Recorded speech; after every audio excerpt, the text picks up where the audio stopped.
God, Lord, ang lakas ng ulan. Biglang bumuhos ang ulan. Mas parang pa ng lahat ng estudyante.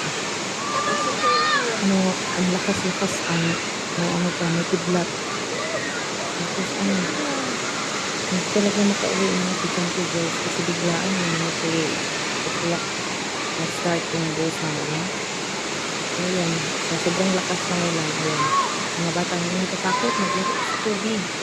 Ang dumi-dumi pa naman ng tubig. Lord. Ay, mag-ingat po tayo lahat mga nanay, lalo na ngayon, pag-ulan na naman.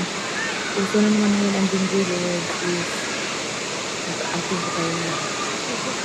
So, yun lang, mag-ingat po tayo lagi. Mag-isay, pamiwas tayo sa lalo na ngayon. God bless us and good day.